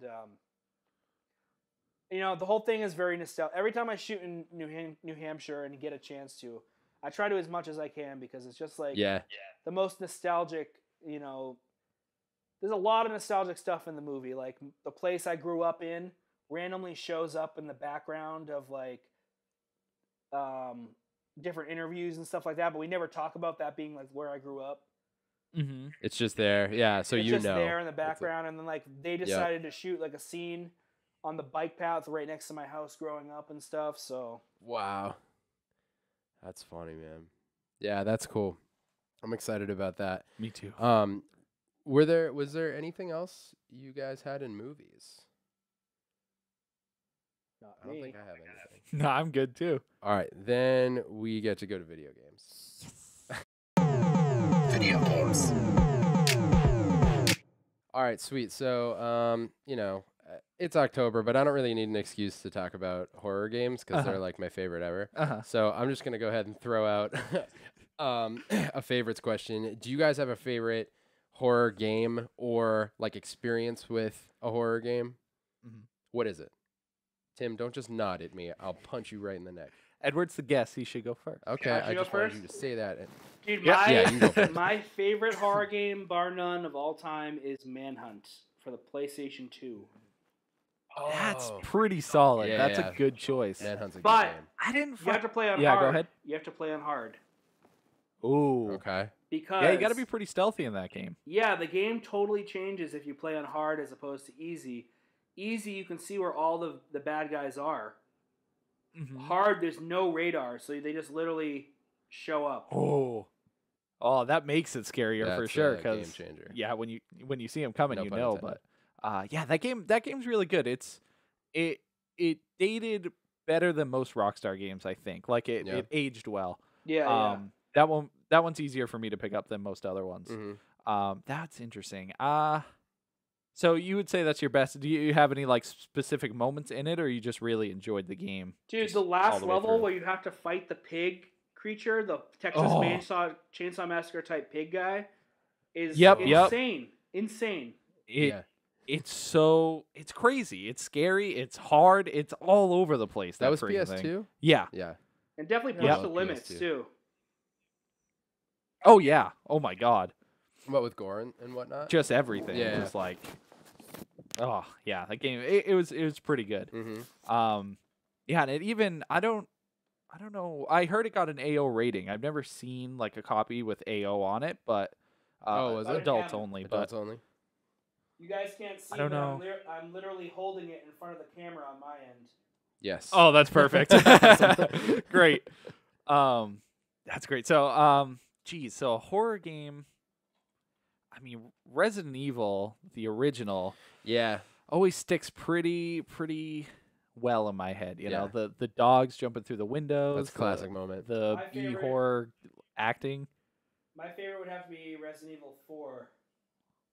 Oh, yeah. It's 4 is untouchable. so solid. Why do you 4 like that yeah. over any other one? I thought the gameplay was smoother. Oh, definitely. I felt a lot in 1 through 3. I felt a lot of the times like the camera angles kind of just like became annoying to where Dude, I don't so think it was, like, annoying. a part of the game. It was just an annoying gameplay. Yep. Yeah. That makes sense. Yeah, it really was. Well, I think especially I loved Nemesis, Mhm. Resident Evil 3. Especially when Nemesis would just show up and you have to run from him. Even in that save room, the Yeah, right. where you're safe and you think you're good, and he crashes through the Right. wall. Horrifying. But what would suck about it is the camera angles, because you would go through a door Yep. and you don't even know, like the angle makes no sense, and you'd Mhm. run right into him. And he's a one-hit kill on you, right? I'm pretty sure at that point in the game, yeah, Or- like any of the chases, Yeah, I yeah. think he just grabs you, and Mhm. it's been a while since I played it. Yeah. Before it was definitely like a whole step ahead. Like that's when I started getting back into games. I Mhm. played that on GameCube, and I was like, "What have video games become? This is amazing." Oh, it's so funny to think that was on GameCube before anything else. I think it's been on the most consoles of like any game. Didn't this point. one of them Resident Evil? No, it was Manhunt. Should have talked about this during Manhunt, but didn't it get banned for like Nintendo? I think Oh, did it? Yeah, I Was it think on the did Wii? because it was first person and like Nintendo didn't want any games where you were being like first person killing people. right, because Oh. it was too realistic. Like they Yeah. felt like it was too. That was Manhunt. Yeah. Oh, Because I think okay. that was on the Wii, wasn't it? Yeah, it Or was something. It was either Manhunt or Manhunt 2. I think so. I think it was Manhunt 2. Yeah. Because I remember that was on a lot of weird systems. But I'm told. Nintendo banned it. Yeah, Nintendo. I mean, which is funny because they let Mad World on the system, although that didn't have first person, but that was super Yeah. violent. Yeah. I don't know. Yeah. Which I actually never played the second Manhunt. Any better than the first? Just No, as it's good? actually Worse? Definitely worse. Ah. than worse. That's a shame. Yeah. I think I should have had an answer prepared, but I have a bunch of games like jumping through my head. Pouring into your head. But like, well, just Silent Hill is like the scariest universe. Because that deals with the fear of unknown. Yeah. Because you don't know what the heck you're getting into. Yeah. And the creature design has always been just so unnerving. Like ever since Pyramid Head and weird twitchy mannequins and stuff. Oh, hands down, scariest thing ever in any game. Condemned, the Xbox 360 like first person game. There's a scene or part of a level where you have to like, I mean, you're just exploring, you're just going around, but there's a part where there's this locker, and throughout the whole game, you're opening lockers, getting items from it and stuff. So you just walk up to the locker like any other one, you open it, and some guy comes flying out of it. I couldn't play the game for like 3 weeks after. I was scarred. I was like, screw this, I'm done. Like that was it. It scared the crap out of me. Well, isn't most of the game like dark room with a flashlight? Yeah. That to me is probably one of the most consistently scary like horror tropes is dark room with a flashlight. Mannequins, man. Your only line of sight is the flashlight. Yeah. Doom had that. Doom 3, but it was really bad because you couldn't see where you were going because the light was like so tiny. Well, that sounds more annoying than yeah, scary. it really was. But it was scary too because you couldn't see anybody attacking you. So. Oh, okay, there's that. Yeah. Edward, did you ever play PT? Say it again. Did you ever play PT? It was No, I didn't. It was a teaser put out. Was it only on PlayStation? Only on PlayStation 4, yeah. It was for the game that we never got, right? Silent Hills. Yeah, it was when they were working on Silent Hills, and Guillermo del Toro was working on it and whatnot. And they just put out this teaser. That was probably the scariest thing I've ever played. I mean, even though I just said Condemned was, I totally forgot about PT. It's because I forget about PT. I mean, how long was it? 10 minutes or something? No, it took us like an hour to beat it. Yeah. Because it's like puzzly. I gotta admit something. I have not ever even played a PS4 in my life. Oh, dude, you're missing out. There's so many good games. I try to stick around, like my whole thing is just the retro game stuff. Yeah, there's nothing wrong honestly with that. really There's so only many good games. Bought a PS3 for a few games, including Fallout and Yep. Oh, yeah. Skyrim Fallout's and stuff. amazing. But Yep. mostly for the Blu-ray player. Yeah, that was the big thing because it was more expensive to get a Blu-ray player. Yeah, you might as well get something you can play games on. Right, too, exactly. At that point. But okay, yeah. So let's get into the retro games because that's what I really wanted to talk about. Yeah. I've been seeing you post not only like a super obscure collection of Genesis games, but I know that you're super into like the hacked games and stuff like that. And I didn't even know that they put those out physically until you told me like last time you were on the show. So like, man, there's so I don't know. many. Tim Yeah, probably doesn't even know this. There's literally there's a guy you can go on Instagram. I believe it's Toysaurus. Is the guy who puts Toy them out. Sword? That's the one where I see most of them. But he has like Sonic 1, but then like 30 different variations with different sprites as the main character in Sonic 1, where you can be like Kirby, then you can be Mario, then you can be like every other character from Sonic, like what's the Dark Sonic? Not Nightmare. What's his name? Shadow. Yeah. Knuckles and Sonic. Do they have 1, different that's him. like move sets, or are they all just like run like Sonic? No. They all have their own moonsets. Like Kirby, you can be Kirby. Oh. And Kirby flies.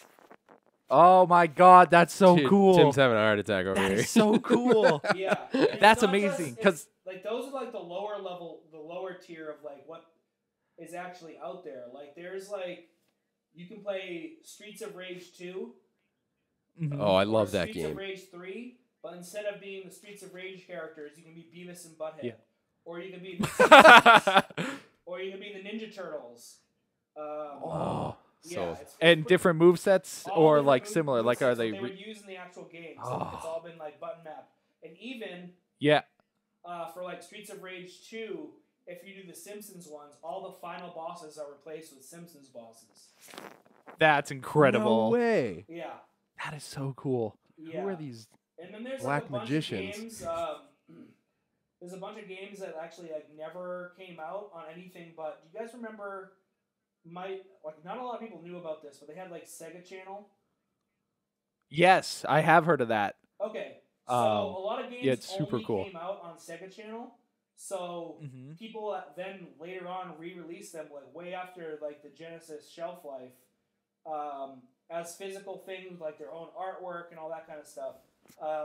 That's so so cool. Games would be like Golden Axe 3. And then like a bunch of other games. There's actually studios today, because the retro game world has become so big in the last few years randomly, especially like Nintendo definitely contributed to it. Like, with the NES Classic and stuff. Don't really care about Nintendo Classic or Super Nintendo Classic because they already have all the games. Yeah, those they only put really the popular ones, right? Exactly. Anybody would have those. So. But what it did was it made retro gaming like mainstream again for the most part, to the point where like a lot of GameStops and stuff actually restarted selling retro games again.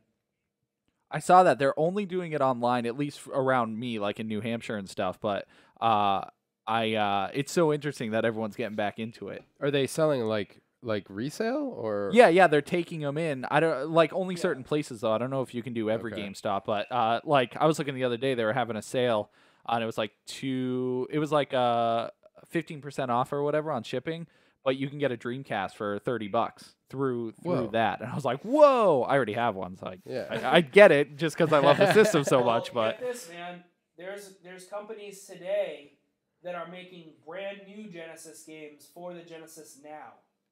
Oh, that's incredible! Yeah, like new graphics games or and everything, still 16-bit, but like faster processors and all that kind of stuff that work in the original. I was gonna say, the games must work incredible now. Like everything, all the years since that came out, they could make games run like flawlessly. That is I forget the studio, and you guys probably are around the computer, so it might be easier to look it up. But I have a game called Beggar Prince. Beggar Prince? It's called Beggar Prince, and it originally only came out in Asia.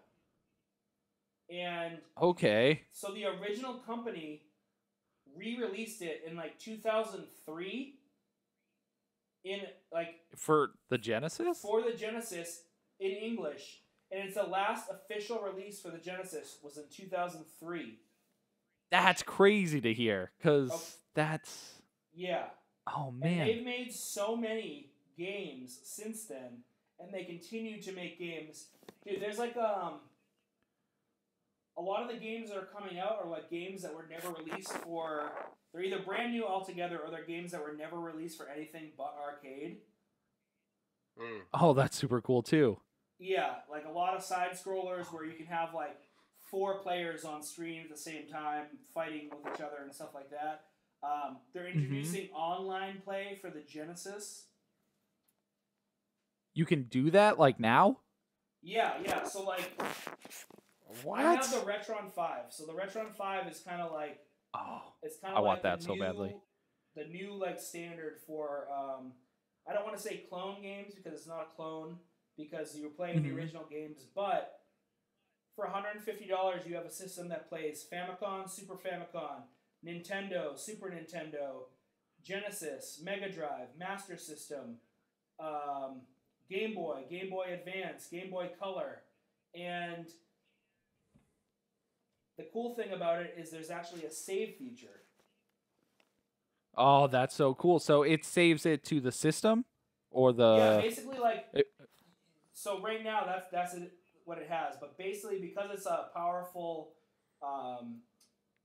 system, it can actually get firmware updates like a PlayStation or PlayStation 3 or 4 would. Whoa. And so it's like an emulator. Yeah, with each one it's getting like new awesome shit. So they're talking about possibly in the future making it so you can do online play with like Genesis games. So as you would play like Mortal Kombat 10 online, you could play Mortal Kombat 2 online. No way. Oh my god. Yo, that is the weirdest thing, the way technology has gone to get to a point where like, oh, look at all these new awesome things. But then the nostalgia factor coming into play and being like, oh, I wish I had this when I was younger. Right. But it's like, oh, look, you can play We're those pretty games. much there. It's weird that there's an appeal to that. You know what I mean? But that would be awesome. Like, That is so cool because you could pop in any game and have a second player to help you. You know, Yeah. Streets of Rage, Mortal Kombat, like you said. Dude. Ooh, that's some crazy potential. Wow. I So much Turtles in Time. Yeah. Oh my God. I've barely like even scratched the surface on reproduction games and all that stuff. I'm super interested. It's a hard market just because I don't have like an amazing knowledge of classic or old games or like. Sonic. You know Sonic. I do know Sonic Metal and Sonic his music. Overdrive.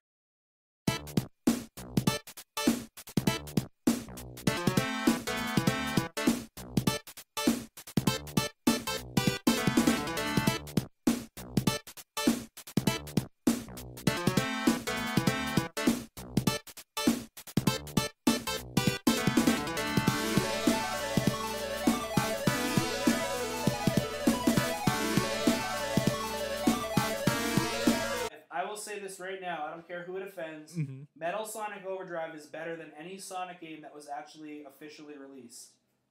Woo! Both You know, music- and I. Both music and gameplay. Oh, that's serious. I'll have to listen to that. And it wouldn't surprise me because the fans treat Sonic better than the actual developers, at least in recent years. Yeah. Yeah. You know, so I could totally imagine a fan doing way better. And music-wise, people know how to make good Sonic So music. you never played that one? No, I haven't. And I actually have this Dreamcast like repro disc where they put like just a million games on it. It's like it's got a bunch of Genesis games, but it has a bunch of hacked Sonic games. Weird. And I've played, I think I talked about it before, but it was like Sonic ZX or something. And it was really hard, but it was cool. Like it just like changed the design of the levels, and Yeah. Sonic was a different sprite. He was like more HDified, I guess. Yeah. And he looked more like well refined and stuff. But it's I really do want to get into it, and there's a market out there. Yeah. People are selling them all the time, kickstarting them, whatever. I want to get into it for sure. Yeah, Is that one that you have a Silver- physical so- copy of? What was that? Is that one that you have a physical copy I of? have a physical copy of Metal Sonic Overdrive, and in it Oh. you can be Metal Sonic, who's like the main character. You can be Sonic Mhm. regular. You can be Sumari, which is Super Mario. You can be Kirby, Mhm. and you can be, I don't even know what it is, but I'm assuming it's a Nintendo character, but it's like this little nightmare creature from another Nintendo game. Huh. I wonder what it is. And they all have like Sounds different cool, though. abilities that like help them navigate the levels, and the levels are made for every single one of them to have like different things you can unlock. That's Man, sick. that is so Dude, cool. You need to play that like right now. Seriously, can you download it online? Like, is it available for free? I don't know. I've never downloaded a game, but you can. I bought all Yeah. these off of eBay, and then Man, I need to start looking. dude, I have one called King Fighter 2000. And it I just remember you takes- talking about that one. Did I It's tell just you a about fighter, it, like, right? on the podcast, or I tell you about it like? I don't remember I it. can't remember, but just tell me about it again, because All I right, so- remember it was awesome. Whatever. So King Fighter 2000 takes like all the best sprites and their movesets from all these different games. They take like Cyclops from the Marvel vs. Capcom games. It takes like Super Saiyan. It takes randomly Michael Jordan from a basketball game Yeah, that's right. I remember. and Muhammad Ali. And then it takes They like just- a whole bunch of other people from like Tekken and from like Fatal Fury and all these different things. Oh my Ryu. God. And essentially it puts them all in this one fight. But they made like cutscenes and everything at the beginning of the game. So the beginning of the game acts like it's like a regular basketball game, and Michael Jordan goes up to dunk, and then all of a sudden he gets punched in the face by Muhammad Ali while he's dunking.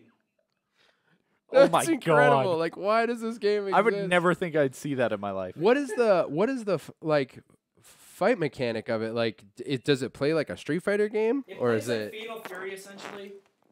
okay? Okay. Yeah, a lot of the hacked games they'll take like the bare bones of something and then they'll make a game out of it. Like I have a Genesis game that's actually Pokemon, but they called it Pocket Monsters, Uh huh. and it's basically like Cutthroat Island. Okay. Yeah. Like they took the mechanics of Cutthroat Island but put Pikachu in it. Oh, I actually might have played that one. Really? That sounds familiar. Yeah. So, like, what does your collection look like at this point? Do you know how many you have? Like, games in general? Yeah, I believe I just passed 396. Nice. Whoa. That's Yeah. solid. I've actually never counted my games. I was just thinking that. How have you never counted your games? I don't know. I just I get a lot of them. Well, not a lot, but I have a solid amount digitally, Right. and I didn't know if I should include them. Do I alphabetize them? Like, I think you gotta go physical. I mean, yeah, I I don't do. know. I don't know. That's Yeah. tough. Yeah, all the But, pretty rare ones are pretty much down. I just have some super rare ones that are really expensive. And then I haven't really dealt with the sports games because I figure I can get those anytime. They're like 5 to 25 cents each. Yeah, Right, you'll right. get those for. They're You'll everywhere. get them all for $1. You'll get them accidentally. They'll just like show up. Slide it. Things are everywhere. Do you have like a list? Like, you trying to knock out like every Genesis game? Yeah, I have a list. It's very funny because the list is like 3 years old at this point, and it's like falling apart. So it's in like this plastic just to keep it so it's one piece. Yeah. And I bring it to the original game store that I got it on to like cross stuff off, and they have some people there. Like, I don't know if the people just are slow or like something is going on, but like every time I go there, the guy's like, "Oh well, I can't honor the prices on that list since it's an old list." It's like, dude, I know. I'm just crossing off what I don't have. It's like, how many years have I been coming? It's like, no one has a list that they use when they come in to see like what games they have and don't have. Yeah. Right, like it's the first time they've ever seen that happen. What the heck? But like the same guy, you ask like, "Oh, what's rare?" He's like, "Well, nobody really knows what's rare that we have because the only people that could tell you that work at the Sega company, and those catalogs were destroyed years ago." Oh my God. Wow. It's like, what like are some- you talking about? What expensive I just games wanna do know. you have right now? I know. What? I have $500. Point me to a game that's worth that. Yeah. Show me what's expensive. Only people from the That's so Sega funny. company could tell you what's worth that. Be like, do you have any of those people here? It's 'Cause like you got their someone number or needs something? to give me answers. Yeah. That's funny.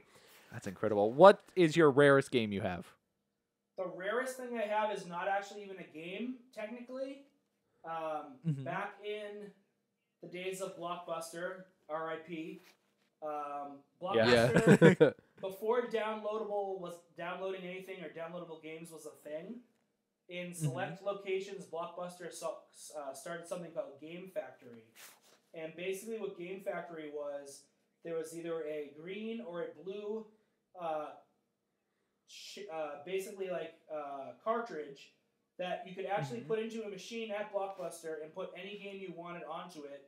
You'd give it to the customer. Customer would play it, bring it back, you'd erase it, and then refill it with whatever the next customer wanted. Oh, so it like Weird. put the data. Nintendo did this in Japan at some point too. Very similar thing. You get an empty cartridge and you load some games on. And we were just talking about with the Sega Channel, right? That's what that was called. And but that was a little this is different. than the Sega Channel. This was just specifically Right. for Blockbuster, and it was only one game, not like 30 games or whatever. Oh, okay. This So was even what's before the Sega game? Channel was a thing. Oh wow, it This was even like- before this that. was like That's crazy. 1994. Okay. Wow. So what happened was when obviously Blockbuster went out of business, but way before that they discontinued this thing. But those specific Blockbuster Game Factory Green and Blues became like some of the most rare stuff you could get. So I have a Blockbuster Green right now. And I've only ever seen another blue on eBay, and you can look it up. But like usually they go around $999 each. Woo! The one I got That's insanity. for $420. Hey, that sounds like a great freaking deal. Comparatively. But I got the green one. The blue one's harder to find, and that's the one that's usually around $1,000. But then, Yeah. obviously, there's like way more expensive games. There's like they have the Judge Dredd NBA Jam Championships editions. $2,000. Oh my God. What? Yeah. That is mental. So Oh my gosh. I'll get there. That's crazy. Yeah, man. Yeah, eventually. That's dedication right there. Crazy. Yo, our camera just died. We gotta switch out the battery real quick. All right, man. Well, I know you have another podcast to record tonight, so Because he's so famous. I know he's got a lot But I going have on. no voice. Yeah. I know you just talked for 2 hours straight, and you're like, "Hey guys." But I want to remind everyone to go check out the Horror Geeks. Be on the lookout for our friend Jon. Unsigned is on Amazon. Is there anywhere else people can find Unsigned? Unsigned is just on Amazon right now, but you can watch it free with it if you have Amazon Prime. And Okay, the other movie, cool. Cohasset Stuff Film, is actually on there as well. I think for $4.99. Oh, nice. Awesome. For renting or to buy?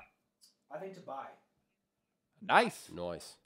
Yeah, so go find those on Amazon. Mhm. Edward, thanks for hanging out with us, man. We'll Thank you. definitely do it again. Thank you. Anytime, man. Thank you so much for having me. Absolutely. Tim, are you going to end Babel? I mean, do you think time is just an abstract thought? If you think what you're thinking is not what you thought, He'll just do this for a minute and then... sometimes you I'm ride a gonna go turn the pumpkin camera off. through the Okay. forest and you're like, gee willikers, if this pumpkin isn't going fast enough, where am I going to go? And then you think the bean sprout isn't tall enough, but the pumpkin was. So remember, fight the pumpkin, save the dragon.